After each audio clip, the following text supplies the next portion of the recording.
You're listening to Death of the Reader on 2SER. We are Flex and Herds. This is your Murder Mystery World Tour. And Herds, it's time for a new story. And what a story it is. Yeah, we're dealing with Too Many Cooks by Rex Stout and the larger-than-life detective Nero Wolfe. We'll be covering chapters 1 to 6 inclusive today. The introduction of this murder between, well, chefs. It's...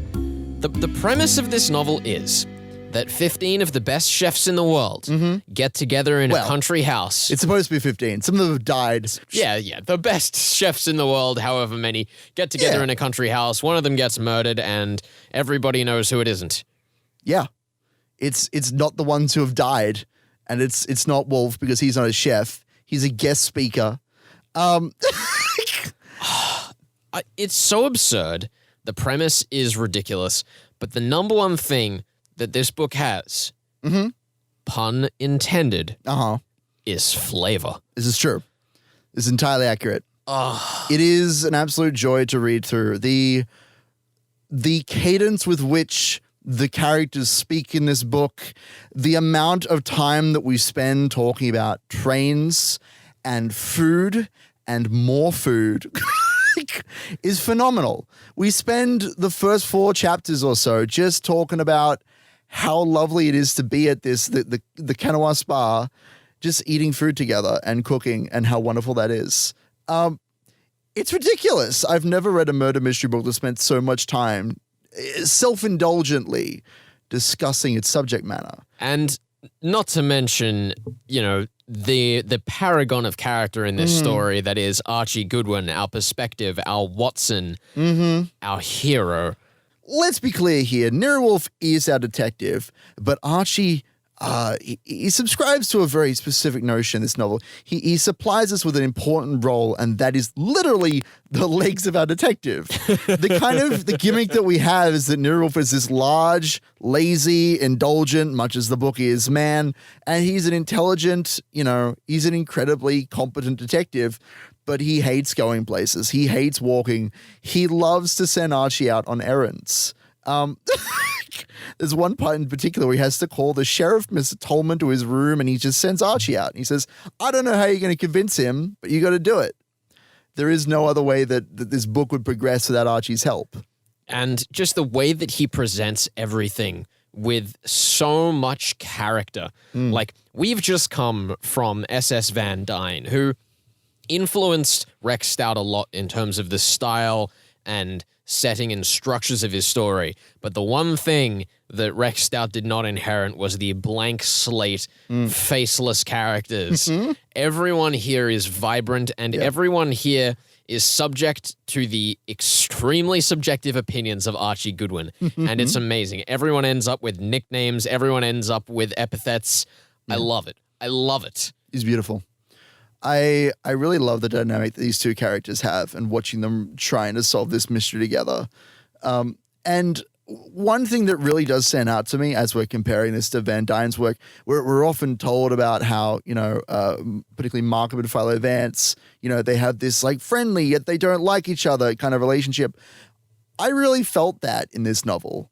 The relationship that Nero and Archie has, where they're constantly making quips at each other, and like it's not always clear they're getting along, but Archie really comes through to it. He still runs around and does everything that Nero Wolfe needs. He is instrumental to the solving of this whole case. I know that Rex Stout's relationship with his work wasn't particularly attached. One of our producers went through and did some research. Shout out to James, our producer, for this. Apparently, he began writing each book on the 18th of October each year and finished it sometime in April. That's excellent. Afterwards would just spend the rest of his year gardening, which I know some authors in the modern age would love to have that kind of luxury after finishing a book, to just be able to stop. Yeah. Well, that's what Nero Wolfe wants to do. Exactly. He wants to go home and tend to his orchids and drink 49 types of brandy.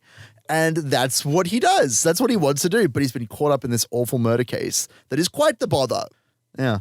Well, speaking of food, I know that you've said, the best part about this book is something that's actually in the book. Oh, yes. But I want to dispute this because I have gone on a whale of a an experience outside of the book itself. So Do tell. I want to talk about Too Many Cooks. It wasn't just a book when it first came out. It was a cultural phenomenon, so to speak. Because when this book came out, in the first edition of the book, in the hardcover, there will be printed 35 recipes for the different meals that are described within the novel itself. Beyond that, Rex Stout himself went on a tour of America with there was a revolving stage and a Hollywood rider and all of these musicians and actors that they had on this big show that they took all around America to promote this book in part with the American magazine. It's crazy.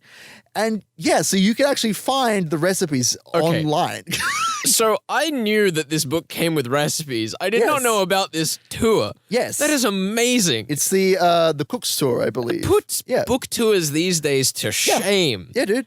They had a traveling band. Mm-hmm. Yeah. Oh my gosh. They had everything. I've actually found there is a site called Inspired by Wolfe. That's Wolfe with an E on the end. WordPress.com, and there is some fine person who has catalogued their experience in trying to replicate all of the recipes in the book, and also some that they've tried for themselves from other novels, from things that are mentioned. It's insane. Now, I suppose in this murder mystery, Hertz, we should actually address the murder mystery. Oh, do we have to? But I love everything else so much. You're right. The murder mystery is really not the best part of the story, and I'm completely okay with that. Yeah.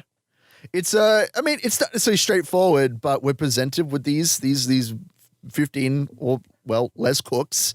And we're even given a list of all of them on a handy dandy little page. Yes, it's always nice when your murder mystery authors give you a list of characters. Yeah, it's nice. So the victim of this crime is Philip Lassio, a man who has stolen the wife of Marco Vukic.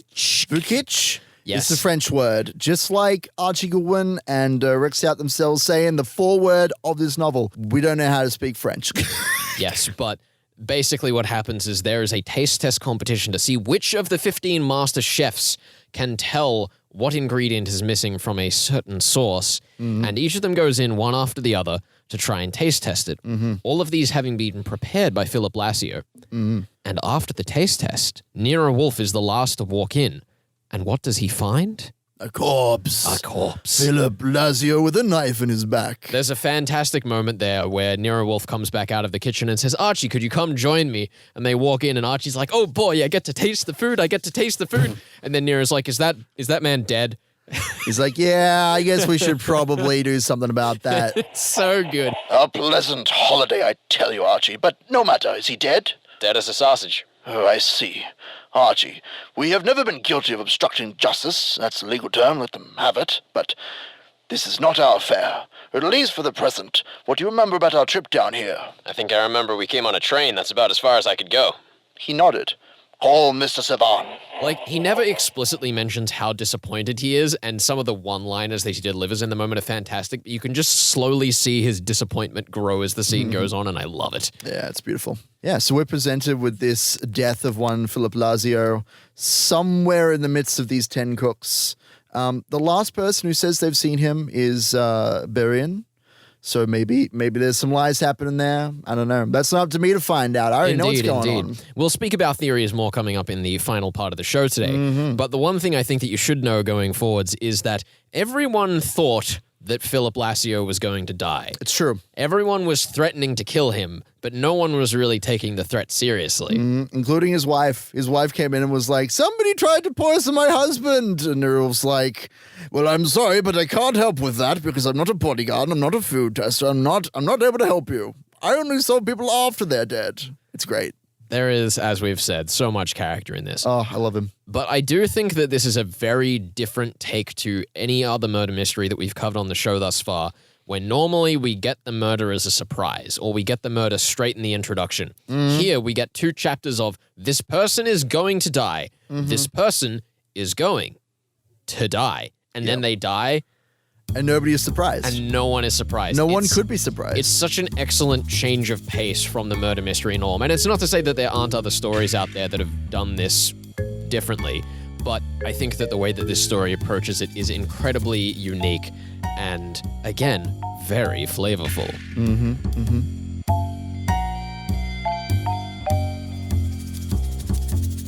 You're listening to Death of the Reader on 2SER. This is Flex and Herds, and today we're discussing Too Many Cooks, a novel which bridges the gap between the warm comfort of food and the cold, hard facts of murder. And we've decided to chat today to Lucy Burdette, American author of the Key West Murder Mystery series. Lucy, welcome to the show.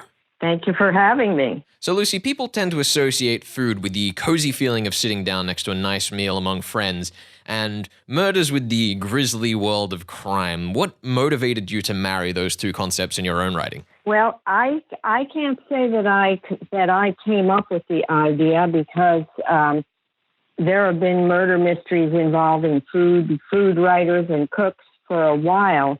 Probably I started because Diane Mott Davidson's series about a caterer was something that I really enjoyed. So when I thought about becoming a mystery writer, I thought of food. And also, my editor at Penguin was looking for somebody who could write a series featuring a food writer, a food critic. And that sounded like fun to me. So that's how I got started. And now let's see, number nine just came out, A Deadly Feast. Those concepts are very far apart. How do you go about blending them in a way that is palatable, if you'll excuse the pun? All the action is seen through the eyes of my main character, who is a food critic. So some of the food is just having to do with what she does in her daily life. But she also uses food in ways to connect with people and to find out what's happening with a possible murder suspect. And of course, there's poison, which I've used a couple times. I try not to overuse that. Yeah, and I know that in most of the novels that you've written, the premise kind of centers around your food critic detective, Haley Snow, being put front and center in the action, either being accused of the crime or one of their friends or associates being accused. Exactly. Yeah. Do you think that modern audiences cannot simply have justice for the criminal as the sort of stakes of the novel? Do we require this extra emotional buy-in of a threat to the detective themselves? Well, that's a good question. I mean, I think if you're familiar with Michael Connelly's novels, he has a character who is an LAPD police detective. So he has as his job solving crimes and bringing people to justice. But I think the thing that makes his book so much more powerful than that is that he also shows us the inner life of his character and why his character is driven to do this job. So I think a novel, maybe in Agatha Christie's days, you didn't have to show a lot of what was going on with her characters. But these days, I think readers expect it. And as far as my series goes, in the first book, Haley was a suspect in a death by key lime pie.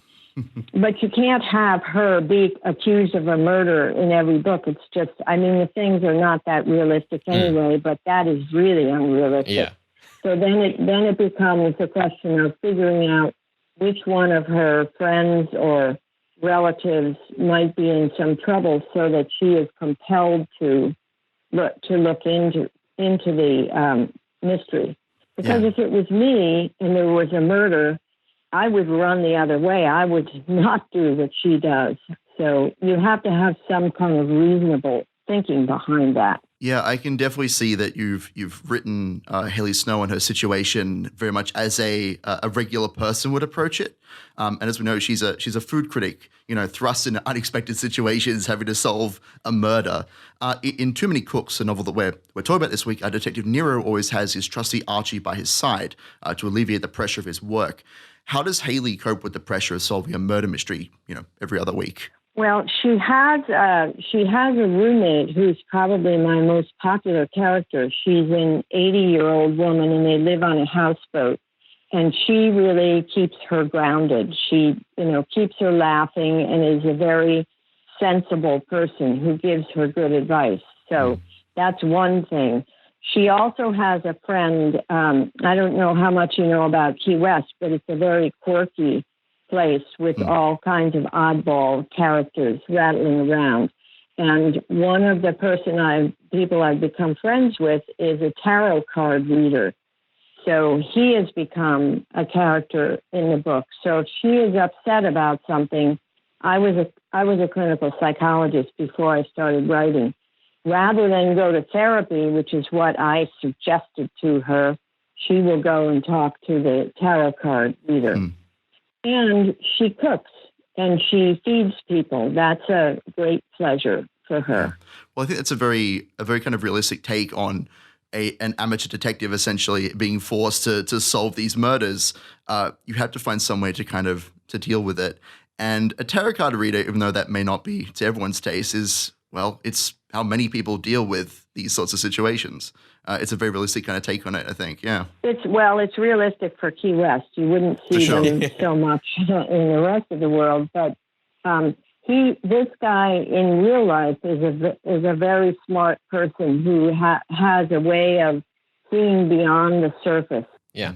So you mentioned that you're a clinical psychologist before you were an author. Obviously, you have these characters that reflect some of the experiences that you had in this job. Now, the early eras of American crime fiction often focused a lot on elements of psychology and how they thought they could be applied to the crime. How does your previous work inspire the actual crimes and puzzles that you write into your stories? Well, I think it's most helpful in that I can really think about what makes people tick, both the bad guys and the good guys, and think about murder is a very extreme action to take. So what could it be in this person's makeup? What kind of secrets could they have that they're trying to hide, that they would be pushed to this? Before I wrote this foodie series, I had another short-lived series that featured a clinical psychologist as the amateur sleuth. So that was fun. That was closer to who I really am. Yeah, I think it's a very ambitious attempt to show, a murder mystery, criminal as a realistic kind of person, not as just a force to be reckoned with, but as a real character in the novel. I'd love to know a little bit more about how you kind of put those criminals together, I suppose. What are you drawing from in that instance? I often will start with the person that's going to be most involved in the crime. So, for example, in the second book, which was Death in Four Courses, there's a food conference going on in Key West. And Haley's good friend, Eric, who is also a clinical psychologist, becomes one of the suspects.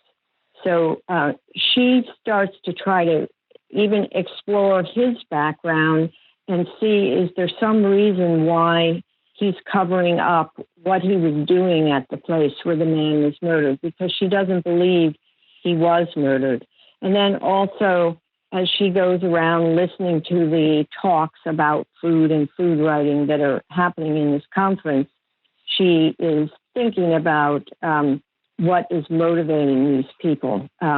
So it really, I would say the easiest way to describe it is secrets. Who is trying to hide what? And one of them is hiding the fact that they murdered someone, but the other people have powerful secrets too. And obviously, as a clinical psychologist, a large part of that job is helping, your patient to uncover their secrets and have them articulate, what's going on with them, that sort of thing. It's very similar because when I was a therapist, someone would come into my office for the first time and then I would say, how can I help you? And what they would tell me was the problem often didn't end up looking much like what we figured out in the end.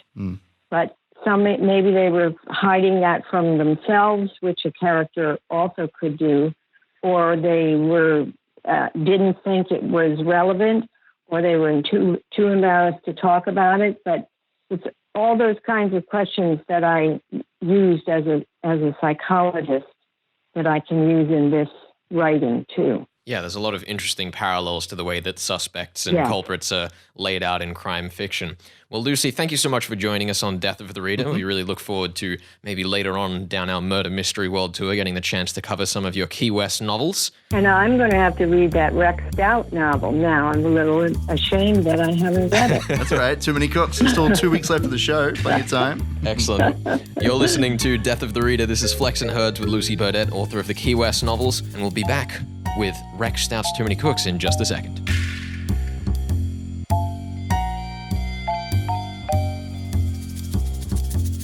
You're listening to Death of the Reader on 2SER. We are Flex and Herds. This is your Murder Mystery World Tour, and we are discussing chapters 1 to 6 of Too Many Cooks by Rex Stout. It's that part of the show where we discuss who is the killer of Philip Lazio. Yes, I am the blind man this time. Herds has seen all, and it is up to me to determine who the killer is and inevitably be right, as always. That is highly debatable. Just because it's happened every time before this doesn't mean it will happen again. That's some kind of probability law. You are not wrong. You are not wrong. Thank you. So far, I have a pretty good success rate on picking the culprit in the first episode, but I will concede to you. Herds. I'm actually kind of stumped on this one. Have I finally found one? Oh, I can't believe it. I don't think so.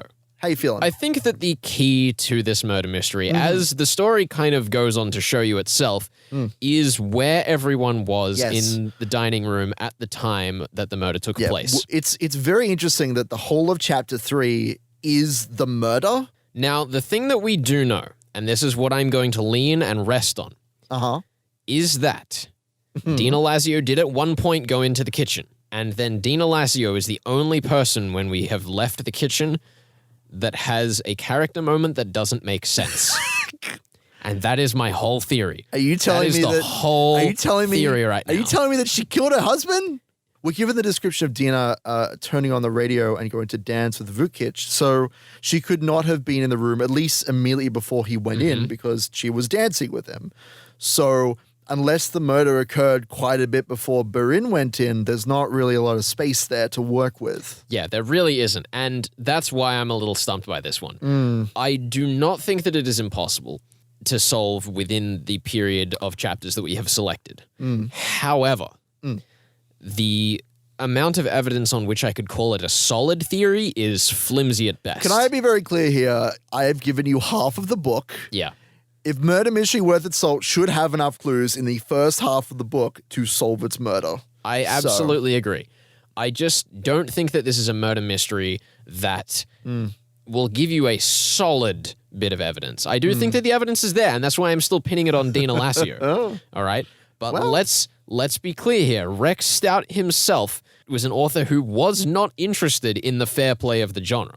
There should be a solution that makes sense, yes. Yeah, but I do think that this novel draws further away from my preferred style of puzzles than your Van Dynes and Ronald Knoxes of the world. Sure. If you're not sure on what we're talking about with Ronald Knox and SS Van Dyne, we do have episodes on the podcast explaining their list of rules on how to play the genre fair. But I think the ultimate detail for me, Herds, with this one Flex, is Dina Lazio coming out to dance with Vukic and her with the radio. You think the radio was important? Because everything that everyone else does in that scene is very in character with what we've had them described. You know, there's an argument between a husband and wife who is separate from the Lazio couple, have nothing to do with it. It just kind of sets the scene. They run off into the distance. A couple of characters leave because they don't like Philip Lazio and aren't seen for way later. And, you know, obviously they're meant to be the suspects, I think. But I think that because we are in that scene, because we are looking at what is happening for the entire time in which the murder could have happened, it must be someone in that scene that is involved. Dina Lazio going up and flirting with her old husband, who for the rest of the story she doesn't really seem to pay much mind to, and then going up to the radio, turning it on, dancing with Vukic, and then when they lose signal, going up and being like, oh, well, you know, the radio's not working, I'm done here. That seems to me like a cover. You think so? Yes. You think that she's you think there's some kind of accomplice-y business going on here? I think so. What I am stumped on is who actually put the knife into Lazio. Philip Lassio, that is. I think that Dina is responsible and involved in the crime and is covering for it by operating that radio, but I don't know who is the actual one wielding the knife. The location of this murder is specifically the Pocahontas Pavilion in Kanawha Spa. Yes. Looked after by one Louis Savant. Mm-hmm. Now, what if he was responsible? What if Mr. Louis Savant, maybe he didn't even do the murder himself. Maybe he had one of the hired help do it. He has plenty of servants. Why would he do that? I don't know. Maybe he wants to bring some notoriety. Of all of the characters you could have picked, he seems to be the one that is least upset by Philip Lassio. But that's the trick. He is the least upset. That's the and front. so he's the obvious, character who's done it, you know? You know, that's some real backwards logic. I'd love to know what scene in the book you're backing that up with. Chapter 6, Servan, Costanza, and Vukic come into Wolfe's apartments. Yes. And they offer him a large amount of money to try and clear Burin's name. But Servan doesn't actually say very much in that scene. You will notice. So once again, it is inaction that you are suggesting. That is exactly what I'm saying. Right. I don't agree. You don't Shockingly agree? enough. Why don't you agree? I think it's the obvious pick. What's his name? Liggett? I think that Liggett is a more likely culprit. Liggett's? Yes. Why is he a likely Liggett, culprit? who was out of the state makes no when the sense. crime took place and rocks up at the end of chapter 6. Yeah, dude. Or end of chapter 5, rather, is more likely than Savant. Why is he likely? Because at least Liggett is made to seem suspicious. He's talking about stabbing people. He's talking about disliking people. It's true. There could always be a device X. There could always be maybe the radio was a signal for a rope to be cut. You know that would what? set up some kind of machine You're that would drop a absolutely right. knife into Lazio's back. But that's the thing. Everyone's like, "Why would you stab him in the back? You got to at least stab him in the front if you're going to kill someone." That's why the trap. I will concede as well that they do mention that he was killed behind a screen. Yes. Which means that even if they were trying to waste time killing him while no one was in the room, it wouldn't have mattered because you couldn't have seen back there anyway, It's true. unless you had It's a true. keen eye like Nero Wolfe. It's true. But He's never at the right place at the right time because he's Too always his bad damn indeed. chair. He's always his chair. I man. will say, Herds, if you're suggesting to me that I should throw out all rules of fair play, No, then never. yeah, let's go device X. We're All right. going to say that, Philip Lassio had a disease that meant that when he tasted the wrong kind, Oh my the wrong goodness. kind of sauce, he just developed a knife wound in his back. He's routed it's just a knife. condition. Yeah, it's a family problem. I can't control it. What do I do? And That's this is beautiful. why fair play is important, Rex It is. Stout. I will not stand for this nonsense. I You will look at not me. stand for you, Rex Stout, who Okay. died in 1975 writing stories that are not fair play. I will not stand for it. I will not stand for him. We're going to go dig up his grave and let him know what's No, what. that's too far. That's too far. That's what I heard from We'll you. write a Come letter on, to his guys. publishers. Where's the lynch mob? Let's go. Please don't. We don't want to get in trouble with that. So yeah, I will say, I think that Dina Lassio is the ringleader. Okay. I will say that for the sake of having to pick someone, Leon Blanc is the knife wielder. Fair enough. I like it. Though I will say that there is an enormous amount of doubt on that second person. Low radio. Yeah, I will concede, Herds, you have finally given me a story where I cannot confidently say everything that has happened in the first episode. Really took us- Congratulations. I'm really- going to reach my hand across the studio table, shake yours. Well done. You finally picked a novel. And I'm very curious to see if you do pick out who the killer may or may not be by the end of next week. Because I will confess, I don't think that there are as many clues as I would like in a murder mystery. But hey, that's why this is your week to shine and not mine. Good luck, sir. There is still a point on it, I hope. We're not just abandoning... Oh, no, there's a point. Okay, good. There's definitely a I will point. be It's like a certain- chicken grease covered I point. will not rest until I have that culprit in handcuffs. Good luck. Good luck. Maybe you can save Burin from his fate. Oh, dear. Either way, this has been Death of the Reader. We have been discussing Too Many Cooks by Rex Stout, chapters 1 to 6. We will be back next week with which chapters, Hertz? With 7 to 13, chapter 7 to 13. And maybe we'll learn some more wonderful recipes for murder. I'm really hoping. Yes. We should try one of these recipes and bring it into We the studio should. with us next We're week. going to find them. Apparently, they're very vague recipes that are mostly based off of the time of year and the size of the stomachs of the people you're serving it for. Well, but it's all let's right. give it a go. We are people who Scientists. create solutions. Yeah, that's what we do. Scientists of murder and cooking. Let's do it. Put that on the resume. Scientists of better cooking. Next time on Death of the Reader.